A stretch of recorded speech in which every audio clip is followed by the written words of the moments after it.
afternoon, and thanks for joining us for a Tax Practitioners Board webinar. My name's Julie Shaw, and I'll be hosting today's session. I'd like to begin by acknowledging the traditional owners of the land on which we meet today. In the spirit of reconciliation, the Tax Practitioners Board acknowledges the traditional custodians of country throughout Australia and the connections to land, sea, and community. We pay our respect to their elders, past and present, and extend that respect to all Aboriginal and Torres Strait Islander peoples today. So today's webinar has been created to connect directly with you, our tax practitioner community. We value your opinion, and today is an opportunity to raise any questions you have directly with us. Following the webinar, we'll provide you with a copy of the presentation slides and some helpful hyperlinks to further information. We'll send these to you via the email address that you used to register for this session. You can also access them by visiting the Webinar Resources Hub at tpb.gov.au/webinar-hub. I'd also like to remind you that today's webinar will count towards your continuing professional education, and you can claim 45 minutes for attending. However, I will just note that we do not issue attendance certificates. So in today's webinar, we'll be discussing how to best use engagement letters to provide a common understanding and communication between you and your client. We'll look at what is an engagement letter, why we recommend using them, what to include in an engagement letter, and when to use them. We'll also go through a few different scenarios on using engagement letters. Now, please feel free to enter any questions you have today via the chat box, and we'll respond to these as we go. In that regard, we have Fiona Street, one of our policy advisors, online with us today. Now, at the end of the webinar, we'll have some time to answer a few of the common questions that we do receive, so please make sure you submit your questions throughout the presentation. So now I'd like to welcome our speaker, TPB board member Deborah Anderson. I'll be chatting with Deborah today about everything you need to know about engagement letters. So thanks, Deborah, for joining us. Thank you, Julie, and thanks for having me here today. It's a pleasure, thank you. So let's just dive straight on in, Deborah. I thought it would be good if you could start off by telling us exactly what an engagement letter is. It's a very good place to start. An engagement letter sets out the agreed terms and conditions of the engagement between you and your client, and it establishes a mutual understanding of the expectations and responsibilities of both parties. It also provides confirmation and acceptance of the appointment, including terms and conditions under which you will provide your services. An engagement letter is the starting point in your ongoing communication between you and your client. So it includes things like, what is it that you're going to be doing, who will do it, particularly if you've got different staff members, how it will be done, when it will be done, and how much the work will cost. It's in the interest of both you and your client that the terms of engagement are agreed and documented, and preferably if you do it up front, and that'll avoid some issues later. So Deborah, it sounds like engagement letters are really important and should be used by all tax practitioners, but do tax practitioners actually have an obligation to use them under the Code of Professional Conduct? Good question, Julie. They are incredibly important. However, they aren't part of the Code of Professional Conduct, or the TASA Code. A lot of professional associations do have them as part of their requirements. And although we don't mandate it, we do highly recommend that all practitioners use them. So, so can you tell us why, Deborah, why you use them? Yeah, of course. Some of the reasons that you would want to use an engagement letter are that they are a simple way to set out your business's practices, etc., that you have in place to ensure that your clients and you can comply with your code obligations. They're a useful tool to help you maintain an ethical practice. They assist you to establish a clear understanding of all the different elements of the engagement between you and your client, and that includes things like the terms, the scope of the professional services you're offering your client, and of course how you'll charge them for it. It can also inform it should inform your clients about their rights and obligations. So that's a really useful reference point in case of future questions or concerns around expectations. And most importantly, this is something we see really frequently, engagement letters help avoid uncertainty and misunderstandings.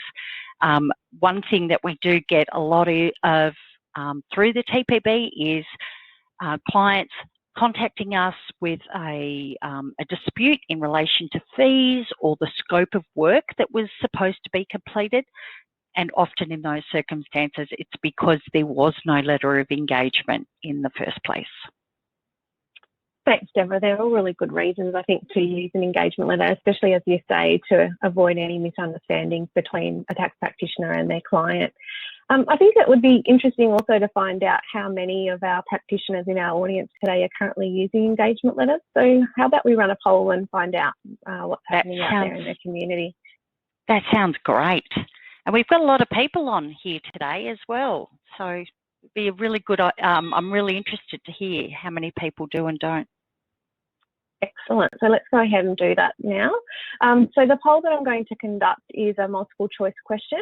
It should just pop up on your screen in a moment, and all we ask you to do is select the appropriate response from the list that's provided there for you in the poll. Now, if the poll doesn't appear on your screen, don't worry about it.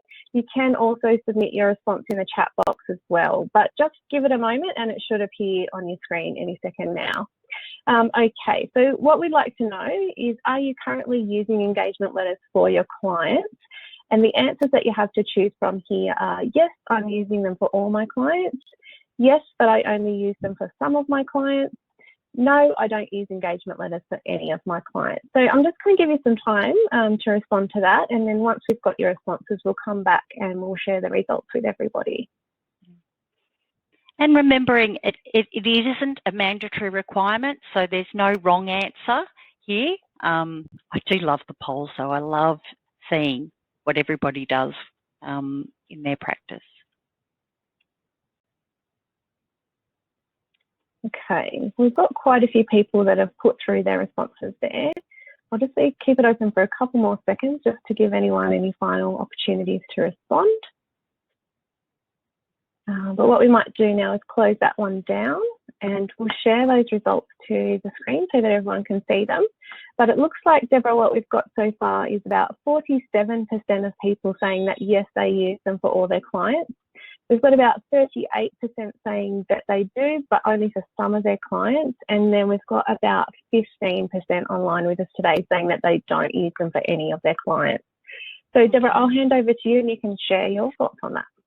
Yeah, look, it's really good to see so many people using them. I think if we have a look at those figures, it's really the vast majority of people are using it.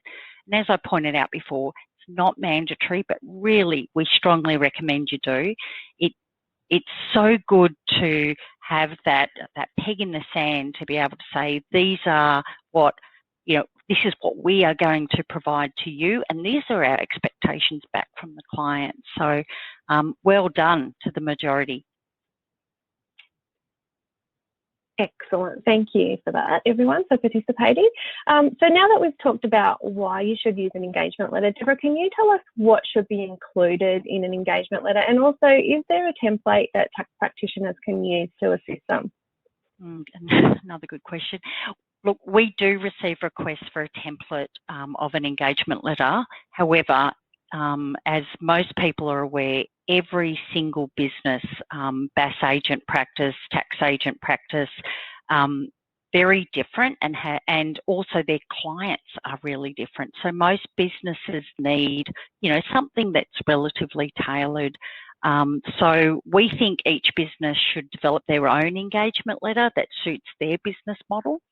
A lot of the professional associations, I know some of them, with some professional associations it's mandatory, and they do have templates, and even with some of the ones that aren't mandatory, like NTAA and Tax and Super Australia, etc., they have some templates that you can use there. If you need a template, if you Google it, there's quite a few out there that are really good. So and although we don't provide a template, what we do provide is some guidance on what to include in an engagement letter. So I might just go into that. So what could you or what should you include in an engagement letter?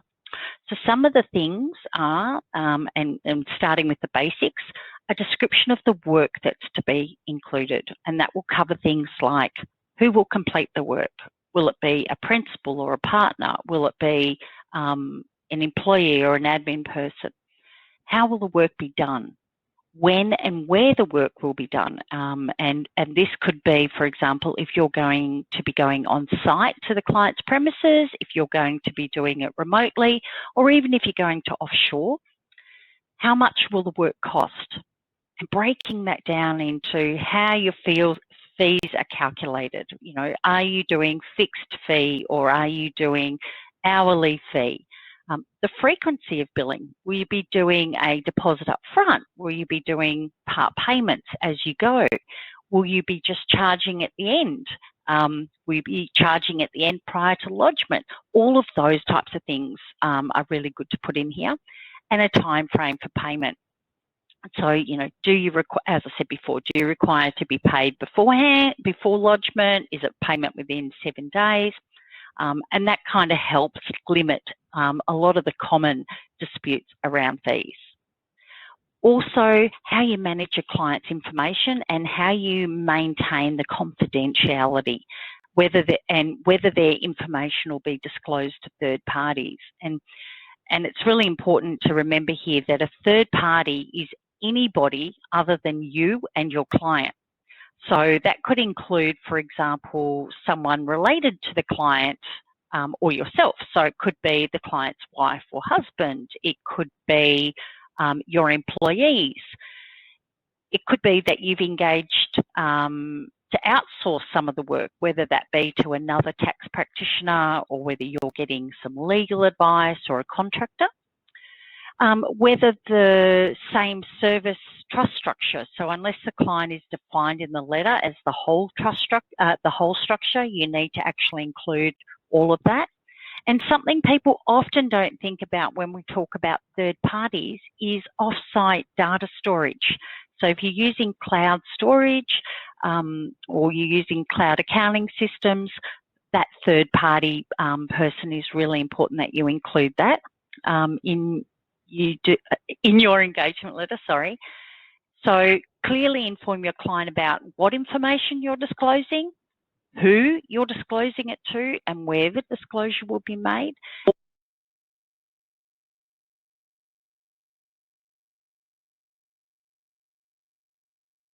All of that, what I've just mentioned, which is a lot, I know, in a signed engagement letter.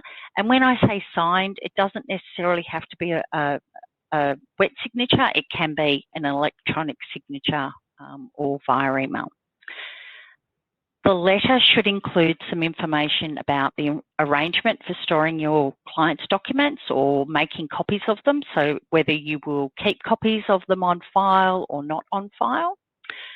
We recommend that you include information about your responsibility to provide services in a competent manner and within agreed timeframes, including lodging documents with the Australian Tax Office.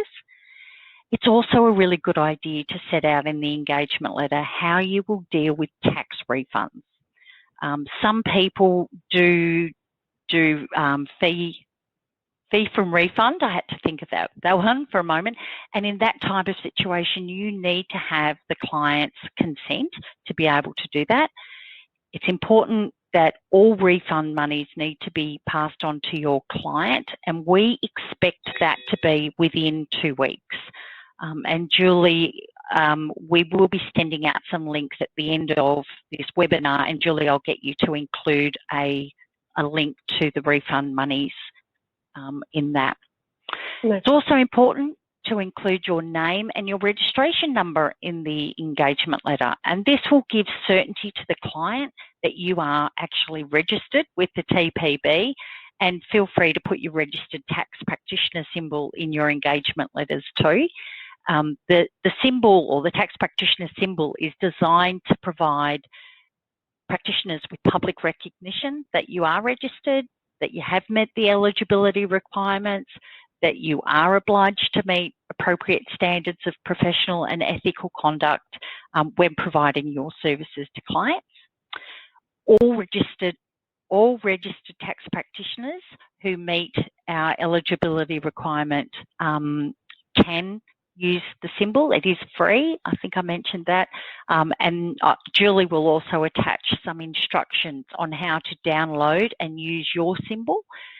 Every symbol has your particular tax practitioner registration number on it, so it is an individual one just for you, and Julie will send a link with that at the end of the webinar. Thanks, Deborah, for all that information. It's certainly a lot of things that practitioners can include in their engagement letter.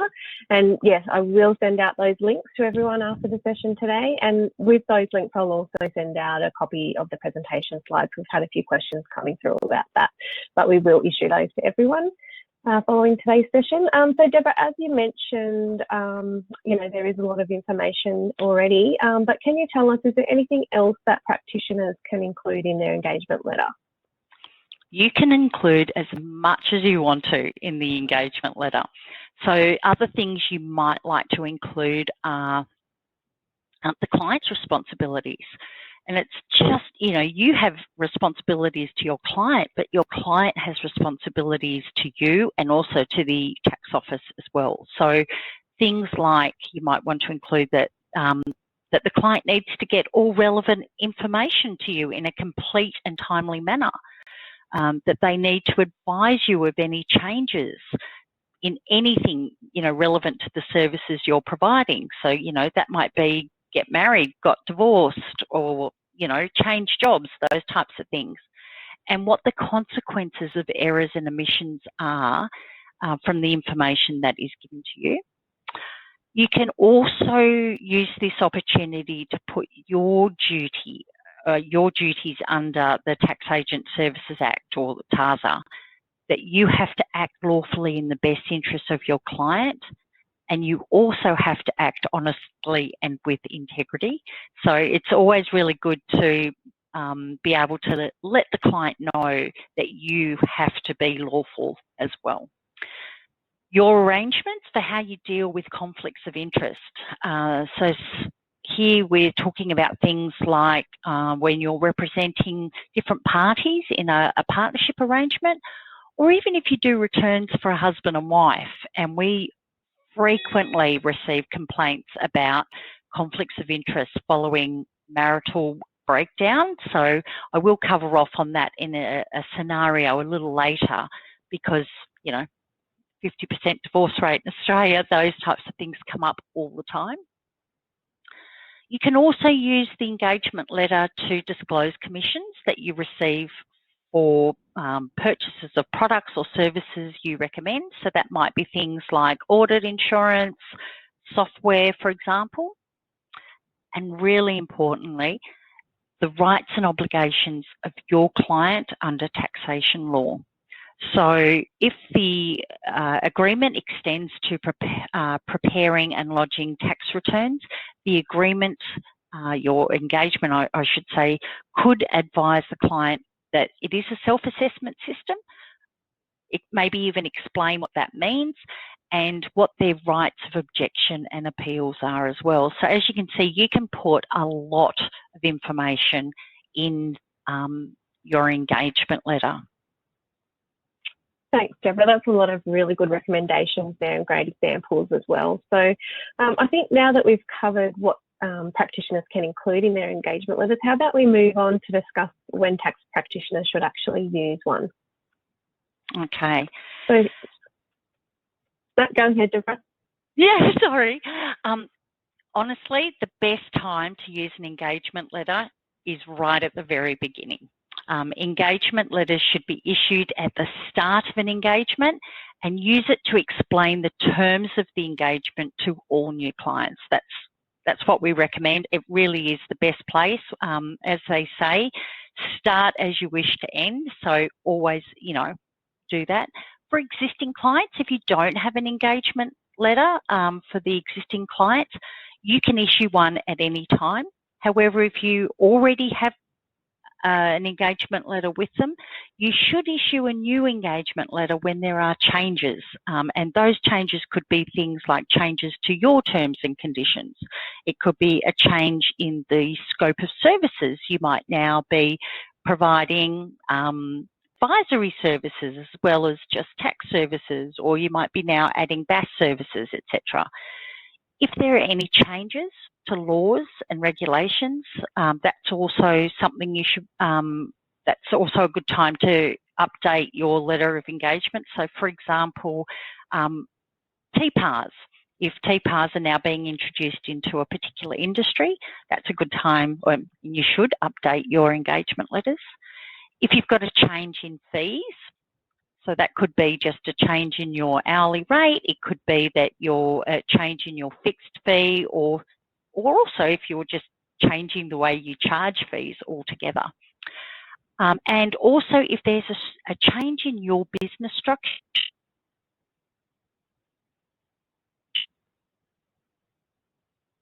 it's the ideal time to set out.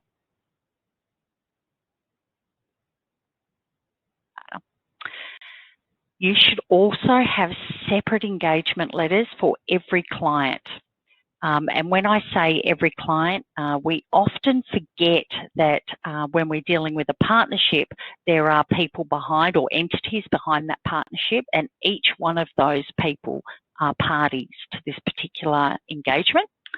A company and its shareholders, obviously you wouldn't do it if it's a public company, but you know, a private company, a company and its directors, husband and wife.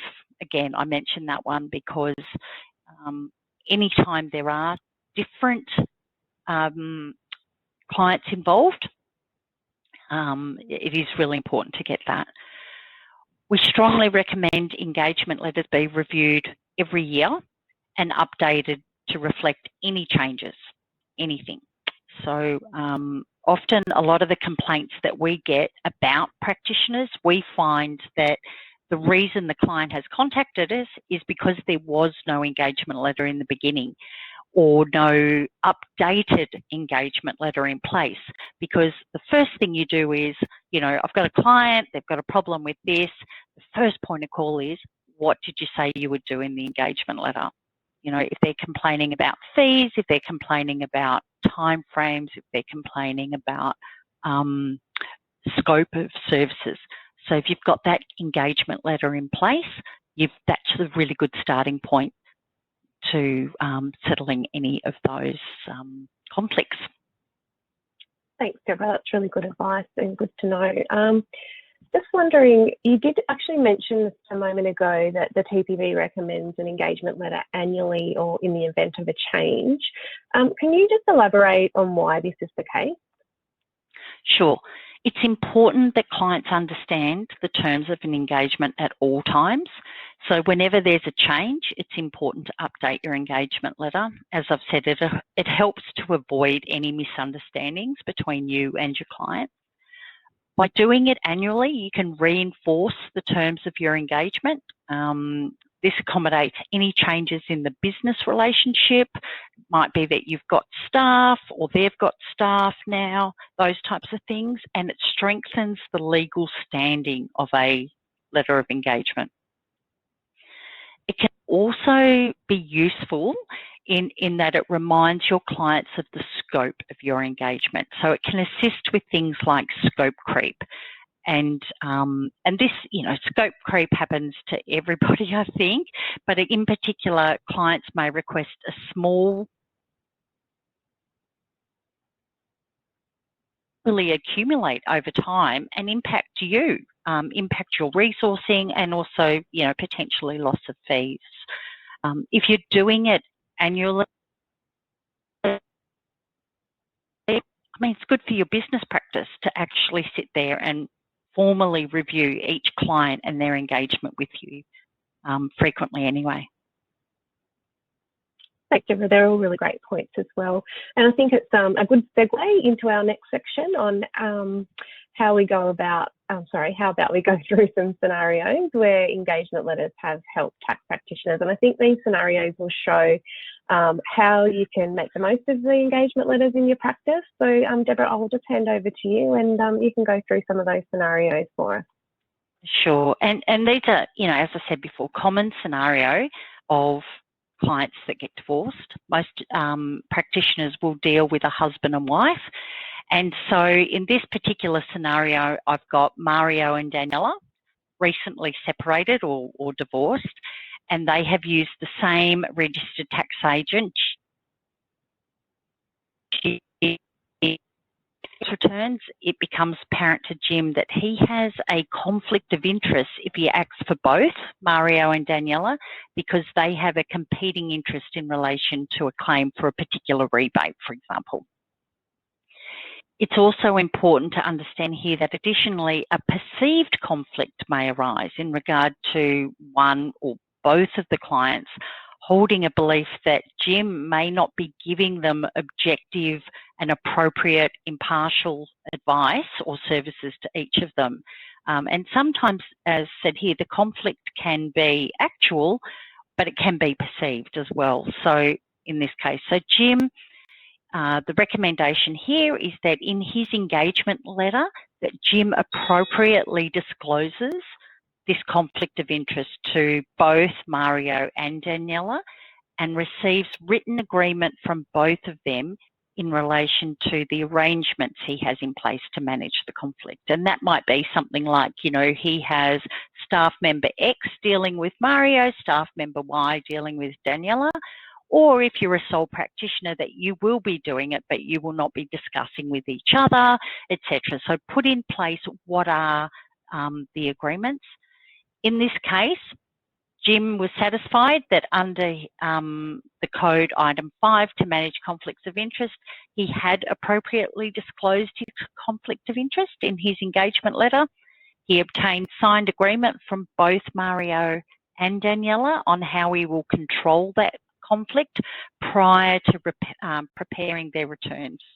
So really common husband and wife, and something that I think everybody should, if you're dealing with husbands and wives, it's a really good idea to have this in place before it's a problem. Okay, I'll go on to scenario number 2. And this one we're talking about confidentiality. And tax practitioners are increasingly using cloud computing for a range of purposes, whether you might be using it for storage, you might be using it for processing, etc. So it's important that you understand the nature of any cloud arrangements that you enter into, and particularly how these arrangements impact the storage of your client's information. So in this particular scenario, we've got Diana. Diana is a registered BAS agent and is engaged to prepare BASs for a small business. Diana uses cloud software to store and process all her client information. Data and files are on servers located in Australia, but operated by a third-party foreign company. Prior to using the cloud software to store client information, client data, client files, Diana has it in her letter of engagement, authorising her, she has it in her engagement. She makes all the appropriate disclosures, which, regarding that she's outsourcing to these particular software companies, for example, the client signs it. So she's then got written consent from her client authorising her.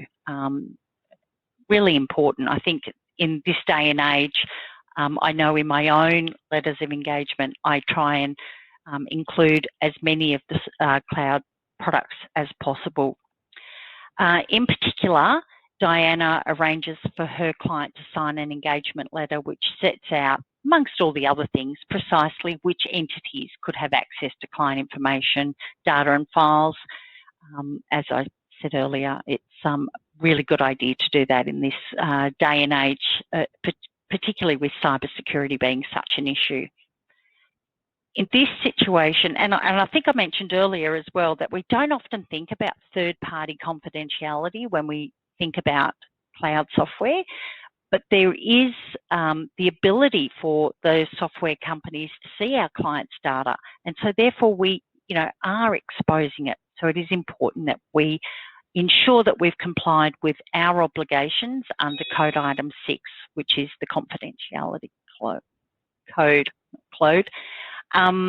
And Julie will also include a link after this webinar, because we have a really great practice note on cloud computing on our website, which explains what cloud computing is. It identifies factors to consider when you are looking at a provider. It identifies the consequences of having inadequate arrangements in place, and we don't like to think about the consequences, but worst case scenario is always a really good place to start, and this practice note does go through that. So Julie will send a link after that, after this, sorry. Next is our last scenario, which is clients' rights and obligations. So in this case, Sarah, she's a registered tax agent and engages a new client. At the start of the engagement, she issues an engagement letter advising her client of their rights and responsibilities and obligations under the taxation laws. So in the engagement letter, she includes advice such as that it's what the nature of self-assessment is, including the ATO's ability to amend an assessment within the certain time frame after the original assessment, the ATO's ability to impose penalties and issue rulings as well. She also includes advice on the client's obligation to keep proper records and the consequences of not doing so. So, for example, if the client had some work-related expenses, she outlines that the expense A needs to have been incurred and it needs to relate to work, and that the client needs to be able to substantiate it in the event of an audit. She can also include the client's responsibility to provide accurate and complete information required to comply with those tax laws. And she can also include things like the application of the safe harbour provisions, which are contained in the Tax Administration Act 1953, and rights or options available to her client, including how to seek a private ruling or how to object or appeal against any adverse decisions made by the ATO. And that's always a good one to put in. Things are changing, especially, we've got things these days like influencers, etc. And, it's always good to put in there that you can apply for private rulings. And this is a really good place to say that. And again, then you can always refer back to your letter of engagement down the track. Gosh, I feel like I've been talking so much. Sorry. No, it's good. It's all very, very helpful and useful information. So thanks for sharing it with us. I do think, though, that we have some time now to go to a poll. So it might be good to just finish up with a poll before we go into some of the questions that we've received today. So we'll just launch the poll now. And once again, like the earlier poll that we had, it's a multiple choice question. And it's just based on a scenario that you may encounter as a tax practitioner. So yeah, like I said, it will pop up on your screen in a moment, and we're just asking you to select the correct response from the list. So the scenario we have for you is Mark is a registered tax agent and he receives a tax refund on behalf of his client, Amanda. Now the money is deposited directly to Mark's trust account. So in past years, Mark has deducted his professional fees from the refund money and then forwarded the balance to his client, Amanda. Now, Mark has not actually discussed the arrangement with Amanda this financial year, but they do have an implied agreement based on their previous dealings. So the question that I've got for you is, in this situation, do you think Mark should ask Amanda to sign an engagement letter? So the options that we have for you this time are yes, no, and unsure. So I'll just give you some time to answer that question, and then once again, I'll come back and we'll share the results, and then we'll talk through that with you all.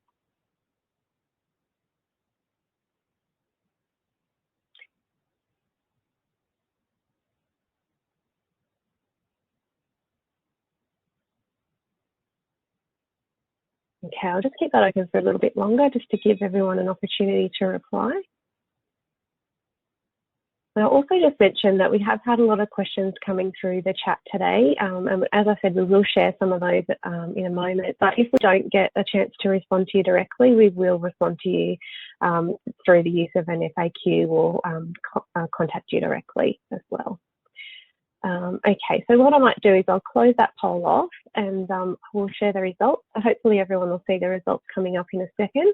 But looks like, Deborah, that we have around 88% of people saying yes, about 9% have said no, and around 3.5% or 4% are saying unsure.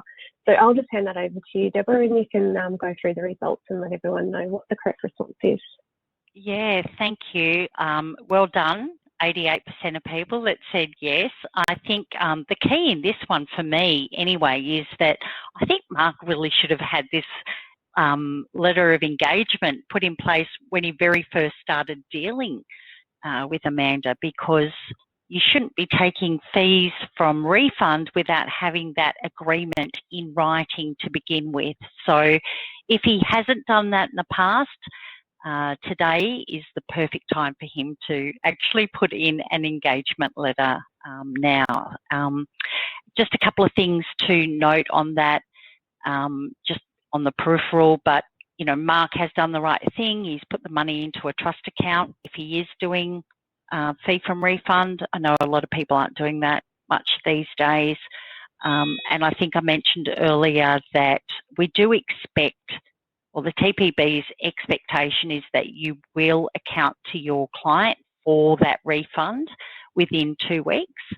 And we strongly advise that, you know, you include this in your letter of engagement. So if Amanda does come to the TPB and say, you know, I haven't received my refund, and I can assure you we get lots of these, the first point is, did you have an agreement in place? And if you didn't have an agreement in place, you may have breached a code item with the TPB.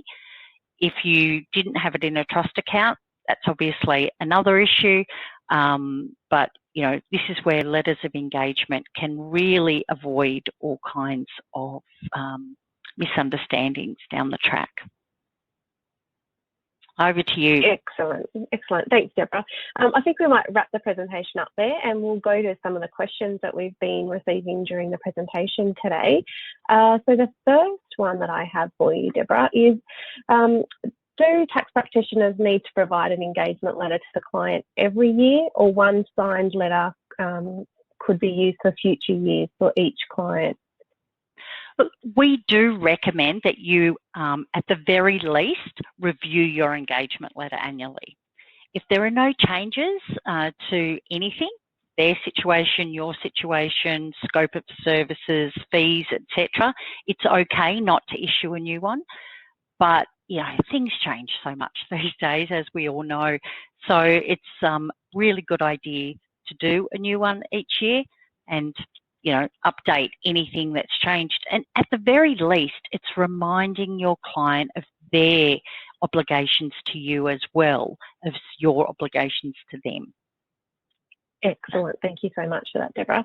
The next question that I've got for you is, does the client need to sign the engagement letter, or can the engagement letter be on the website acting as a prerequisite for dealing with the firm, with the client automatically accepting the engagement letter if they do business with that particular firm? Now, Fiona might want to answer this. Fiona, are you there? Oh, hi. Yes, I am, Deborah. Hi. Sorry. Yeah, so I guess from the TPB's point of view, there should be, you know, some kind of some form of agreement from the client to make it to to formalise the engagement letter. So opting in to the website, you think that would be enough? Well, ideally, the engagement letter is tailored to the client's circumstances and the services that are provided to that client. So that's something that we've... Oh, sorry? Yeah. No, I'm saying this is, I guess, where, you know, it really is dependent on what the services you're providing are, isn't it? Yeah, that's right, yeah. Anyway, so yeah, okay. Again, and that's why we don't have a template, because, you know, each business is different and each practice is different and services can change. So it is important that you do tailor it. Great, yeah, that's a good point. So Deborah, the next question I have is, can the engagement letter include a blanket permission to do the BAS rather than getting a permission to do the BAS each time? Great question. No, it can't. The BAS, or the Business Activity Statement, is an approved form under the tax legislation. So every single one of those disclosures to the Commissioner must be approved every time. Okay, that's excellent. Thanks for letting us know. The next one I've got here is, do the engagement letters need to be signed by the client? Okay, I'm guessing you mean the person asking the question, do you mean does it have to be physically signed with a pen, or can it be signed electronically? I'm guessing it does have to be acknowledged by the client. So a digital signature is fine, okay. You know, but it does need to be able to be tracked back, that, you know, the time, the date, the person, etc. Okay. Thanks, Deborah. I guess further to that, we've got another question, and this one's asking, what should a tax practitioner do if the client never returns the signed engagement letter? I think I've actually seen in some of the professional associations where, well, the first two parts to that, I guess. The first one is chase them, chase them, chase them. I mean, if they're not going to sign your letter of engagement, are they going to... Firstly, are they going to sign their tax return or BAS or TPAR, etc.? So, you know, what is it? Start as you wish to end. The second one is, if they don't sign it, you are opening yourself up to issues. Let's put it that way, right? So if they just turn around and say, we didn't agree to that price, we're not going to pay you, we're not going to do this, you've got no standing, you know, nothing to go back to. And I have seen on some of the professional associations guides in their templates where it has something like, if this isn't received back, but you proceed with this engagement, it is deemed to have been approved anyway. Now, I don't know what the legalities of that are, but I have seen it in some of the professional association templates. I'm not a lawyer, can't give you that, but, you know, speak to your professional association about that. Thanks, Deborah. And we might be able to take that one offline and give a bit more information in our FAQs as well. So, thank you. That is a good question, isn't it? I mean, it is a good question. That's right. Yeah, I think it's thank you, people, for questions. Yep. I might just ask you one more, Deborah. We're running out of time, but I'll ask you one quick one. So in our engagement letters, do we need to mention anything regarding duty of care? And if so, what should we include? Yes. So depending on your business, you may choose to include in your engagement letter your duty of care under the Tax Agent Services Act, that you have to act lawfully in the best interests of your client, and that you do have to act honestly and with integrity. I think it's a really important aspect of your letter of engagement, because it also shows them that you are a professional and that you do have a duty of care. I mean, you know, effectively tax practitioners are a little bit of a gatekeeper for the tax office and the tax system.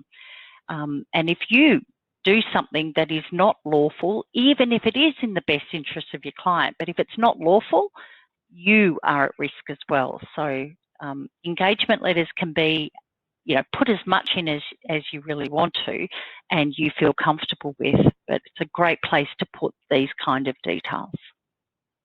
Excellent. Thanks so much for that, Deborah. Some really good points there. I think that's all we've got time for in relation to the question. So I might just share some information on how everyone can stay in touch. So if you do want more information and you'd like to keep up to date, just visit our website at tpb.gov.au. You can also follow us on LinkedIn, Facebook and Twitter. We also have a newsletter that goes out each month called TPB e-news, which you can subscribe to. So just jump on our website and go to tpb.gov.au/newsroom to subscribe to that. You can also subscribe to our YouTube channel to receive notifications when we post new videos, and we do record all our webinars, and we have a comprehensive library available for you to view at your leisure there. And also a good point to note is that you can still claim CPE for viewing the videos. I just want to say a big thank you to Deborah for sharing her insights today, and also thank you to Fiona for answering all the questions in the chat box. We really appreciate you guys being here today and sharing all that great information. You're welcome, and thank you, Fiona. Yes, thank you. Also want to thank everyone in the audience for attending. We understand that you're all very busy people, and we do appreciate you coming along to learn all the latest information. We hope that you have found the webinar beneficial, and it is a great way to keep up to date. And as I've said, it can count towards your CPE, but just please remember that we don't issue attendance certificates. If you are interested in attending some more webinars, we've got some more available on our website. So just go to tpb.gov.au/webinars. And then the last thing today before we finish, I'll just be launching an exit survey, and we really do appreciate it if you could take the time to complete it. Very quick, only takes a moment, and your feedback really helps us to improve the webinars and also lets us know of any topics that might be of interest to you for future webinars. So the survey just pops up in your browser once you leave the webinar, and like I said, it'd be great if you can complete it. So once again, I just want to say thanks everyone for joining us. We do hope that you stay safe and enjoy the rest of your day, and we'll talk to you again soon. Thank you. Bye.